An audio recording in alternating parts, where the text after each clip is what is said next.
Hello, you're watching Avenue X, and today I want to talk about a recently finished airing Chinese contemporary drama, 燃罪, Unnatural Fire. This is a 38 episodes drama that has recently finished airing on the platform iQIYI. It is directed by two directors who have previously worked on the project, 罚罪.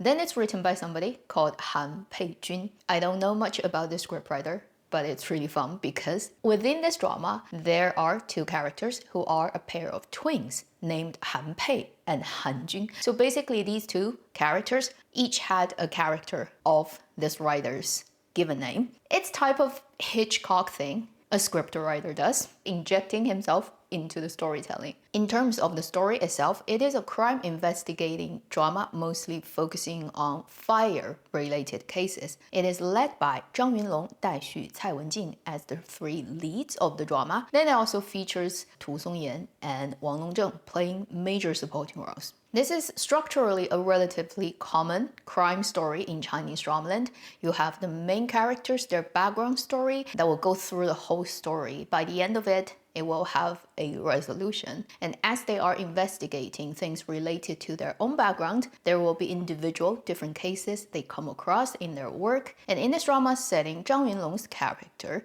is somebody who is a fire investigator. So he technically belongs to the fire brigade, whereas Dai Xu's character is a proper criminal police. They ended up forming a team between the fire brigade and the police department, solving cases related to fire. Then Cai Wenjing plays a coroner who also works for the police, and that's the setup. In terms of their personal relationship, Cai Wenjing's character and Zhang Yunlong's character, they knew each other since they were kids because Zhang Yunlong's character lost his parents when he was about 10 years old. So after that, he moved to an orphanage and then met Cai Wenjing, who also lives there, but she's not an orphan. Her mother is the headmistress of this orphanage. So basically, she grew up in the orphanage environment, but having a real mother and a father. And then when we start the drama, Zhang Yunlong's character is gonna meet Dai Xu's character while they were working. And as dramas will be dramas and be dramatic, soon Dai Xu and Zhang Yunlong's character will find out that they actually have a much more complicated and entangled relationship than they initially thought. Before the drama aired, I actually looked forward to this drama quite a lot, and if you've been following my channel long enough, you know that. Now I've finished watching it. I would say it didn't disappoint me. I probably will rate it between 1.5 goldmine and 2. Now, as usual, let's go into the details about what I think is good and what I think this drama could have done better. First, on the positive end of things, point number 1. This is a very unusually consistent drama. Often in Chinese dramas, once it goes over a certain episode count, it tends to have pacing problems. It often is either too tight at the beginning or too slow at the beginning, and then some part in the middle it slacks off, and at the end it rushes or crumbles. Like often you come across very uneven pacing and inconsistent overall performance of a drama. This drama is surprisingly consistent, almost meticulously calculated, even pacing. The way it gets very detailedly, slowly peeled back and gradually reviewed is like being controlled by this person who just has this perfect heartbeat rate throughout the whole drama. I have the feeling that the writer of this story, if they are in sports, they would do long distance running because they can just control their speed at every stage of the run so perfectly all the way. I don't know if it's a good thing or a bad thing or a neutral thing, but it's a rare thing. So I put it on the positive end. And if you don't like things that are highly volatile, parts of it great, parts of it crap, this is not such a drama. It is absolutely perfectly spread out.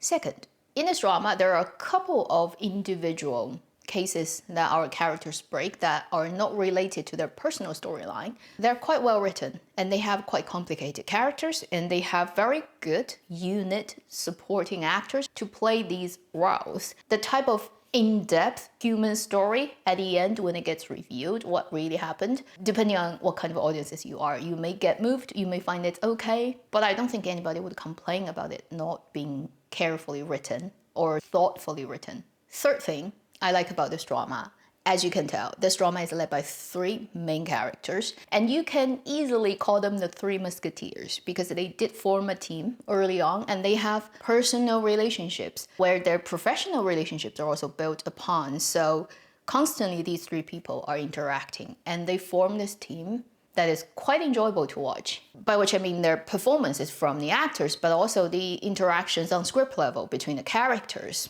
It is not very common to have 2 guys and a girl leading a drama as the leading team, where there's basically not really any romantic entanglement happening. At some level, you may be suspecting that one person might be interested in the other, but then as story goes on, you realize it really isn't. It's friendship, and in a way also kinship, particularly between Zhang Yunlong and Cai Wenjing's character, because they made friends with each other since childhood and they pretty much grew up together. There is no significant romantic relationship in this drama for the whole 38 episodes length, which is very rare in Chinese drama. And if you actually don't want to get a romantic relationship in a contemporary drama, this is the best you have right now in Chinese drama.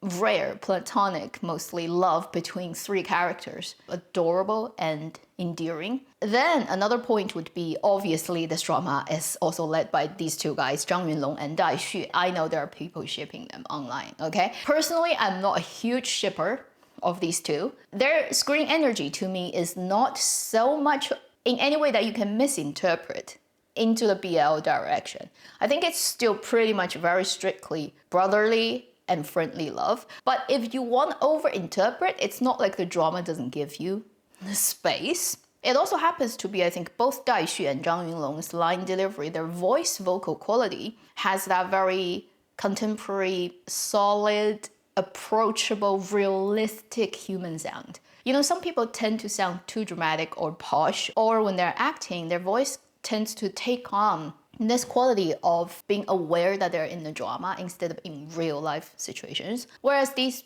2 actors, both of them can be very, very grounded in their voice. So parts of my enjoyment of watching these 2 actors play off each other is actually listening to how they talk, and the tonal voice quality of them actually worked really well. In terms of CP and chemistry, I wouldn't say this is the strongest CP I've seen them playing compared to their previous works.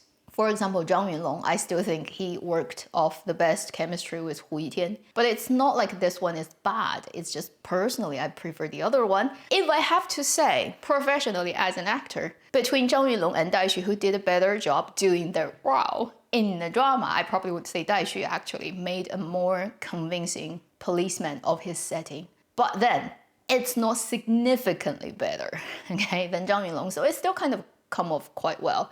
In terms of Cai Wenjing, I think she did what I expect she would be doing based on everything I've seen her doing in previous stuff, which is okay, but nothing outstanding. And I think in the panel of 3 leads, in this drama's case, she's the weaker one compared to the 2 guys. Then the supporting roles such as Wang Longzheng, he's been around for a while and he's famous for doing roles in police dramas. The best known would be Day and Night. And I think he was cast because he was very suitable for the role he plays. Tu Songyan also did a pretty good job. He probably is the most complicated character in the whole drama. There is extensive father and son relationship line in this story between his character and Dai Xu's character. And that's another major part of the story, which is unusual in Chinese drama, where the main character's main love relationship is not to do with romance, but to do with kinship between parents and children. Like father and son, mother and daughter is very, very prominent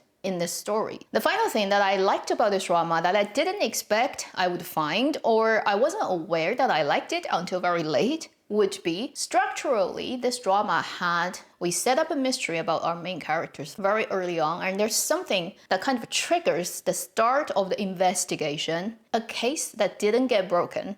It kind of like stopped at middle, or people thought they've broken the case, but it actually hasn't. And then as the story develops into other parts, you kind of forgot about that part until quite late in the story, when the big plot, you feel it might be the finale already happened and you look at the length, there's still 8 episodes left, you realize, oh, I forgot. Very early on in the story, that thing still didn't quite get resolved. And then they get back to that thing and it ties up the whole drama and it finishes the sort of second finale. I wouldn't say this is a very common structure that I always see in Chinese dramas. So it did surprise me a little bit. It got me really engaged in the story. So by the point when I see the fake big finale, I was like, oh, I'm actually happy that there's like 8 more episodes.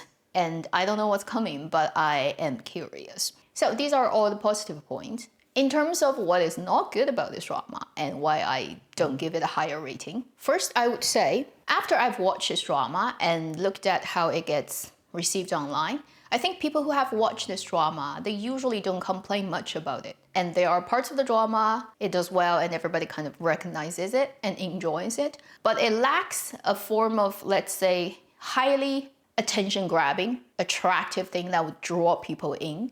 And these days, because we have so many dramas, short dramas, entertainment, live stream, gaming, everything, trying to compete for people's attention, it truly is getting harder and harder to attract people to a drama. You almost have to do something to make a drama stand out, to at least initiate, to kickstart people's interest. This drama in a way lacks that. And also in its stars, in its main lead actors, there isn't somebody who can literally stand out as the definitive leading person to fully shoulder the drama on them, to say because this person is in it, therefore people would want to at least click to open. There isn't that major definitive star person in the drama that can act as an anchor. They're also quite evenly written. You may say maybe Zhang Yunlong's character is among the 3 main leads the most important or having the most amount of screen time or at least the biggest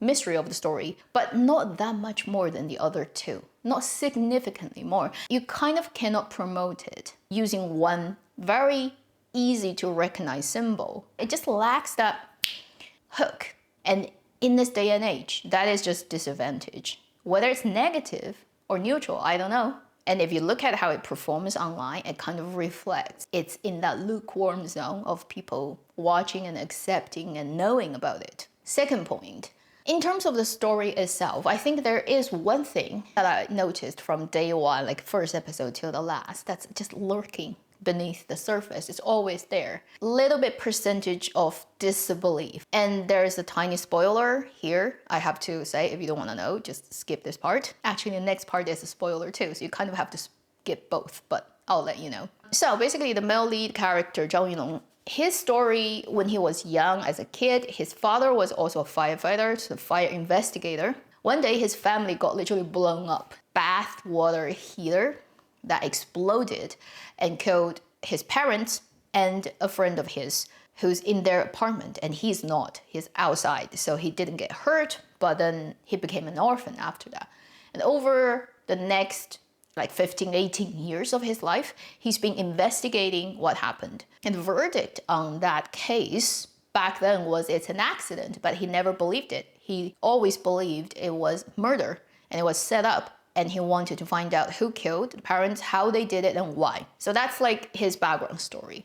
The way the story is told and the way bad people are set up and the way it gets eventually resolved gives you the feeling that this so-called bad person, who at the end we will find out who they are and what they do, it's just really hard for you to believe they themselves are not that uber rich. And it's not like a mafia city where they're controlled just by this rich person who has a lot of resources.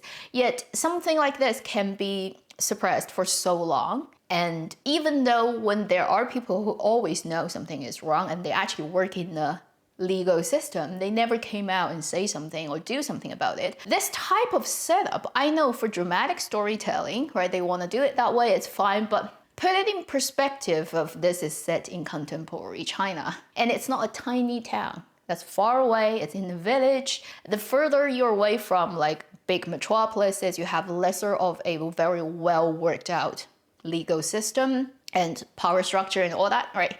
It just feels very unrealistic. China is not run, particularly big cities, right? It's not run by one big rich family that can control everything. They have tentacles in everything in the society and they can manipulate people and use their money and whatever. It's not like how it works in countries like, say, South Korea, where you have a lot of South Korean dramas that always talks about like whatever conglomerate has so much power they can literally control everything from police to prosecution to politicians, right? It's a classic theme in Korea, and I think it's based on a level of reality that you do have in that place. But in China, it just like is really funny when you see how it gets played out. If it's a tiny town, again, a tiny village, maybe that can happen. You're talking about a proper city size like Suzhou, you know, and then no way. It just doesn't apply to China's societal structures and how things gets done. So this disbelief is always like icky for me to fully get into the story and believe all the characters and what they're doing, although I see the actors are doing a very good job doing the roles. But on script level and on logic level, that part is something that I never quite believed in. So the story has that problem of not fully comfortably sitting in my acceptance. It's like the machine is not perfectly worked out and some parts don't perfectly fit. So no matter how hard you push, it kind of doesn't work to its full capacity. The last thing I would say is the ending. The last 2 episodes, there is another big spoiler. One major character dies in the story. I don't think it's too much of a problem the way they did it, but it feels a little bit unnecessary. Sacrificing one of the main characters in this story at this late stage for a reason that kind of is like added on top. Like, what purpose does it serve? Is it absolutely essential, necessary? It kind of isn't. And whether this main character dies or not really doesn't make that much of a difference in terms of overall how I receive the story. And I think some audiences would feel it's too much and people are kind of gonna go, what? The last but one episode, so 37 is when the character dies and 38 is when the story ends. You don't have enough clues in your previous episodes. And this is a realism story. It is not one of those paradramas set thousands of years ago and it's fantasy and there is a prophecy of somebody has to die and reborn. Like, you don't have that. It's a contemporary police drama. And the drama certainly is not doing sort of psychological thriller type of thing. You can't set it up like that. So you kind of just have nothing, setting it up, and then boom, this happens and everybody gets like really confused. Just dies for what? And probably this is why the end, if I look at on internet, how people are talking about these dramas, a lot of people are not happy about the last 2 episodes. It gives you the impression that they really don't know what to do, but they have to end the story on a high note. So this is like forced elevation of the final theme. So these are the things I can think of after watching 38 episodes of Unnatural Fire. I think it's still overall a pretty worth watching drama. And if you are in any way curious about, say, fire-related murders, unusual accidental fires that just happens because all things are lined up and it's really rare, but it happens scientifically, and then how people investigate and those little quirks about what actually happens. And this drama does go into quite a lot of details about when fire happens, what people look for, how they analyze the situation, how they figure out what happened. And many cases have many folds. So you suspect something is happening, you kind of have a conclusion, and then some more clues come in and kind of completely flips your expectation. And actually you find out what really happened is completely different when you first imagined. This type of thing, if you like it, this drama does have multiple cases that provides those quite enjoyable little details. And it definitely has moments of quite fun content. And if you are in any way wanting to ship a guy and a guy, this drama actually provides a pretty good couple, although it doesn't work on me like 100%. I totally see it works on other people. So that part of the drama is also enjoyable. Overall, this drama still has more enjoyable things than things you probably will have problems with. So that's everything I want to say about this drama. Hope that's useful for you to decide whether you should invest your precious time into this drama. Thank you for watching Avenue X. I'll see you in my next video. Meanwhile, live long and happy drama watching.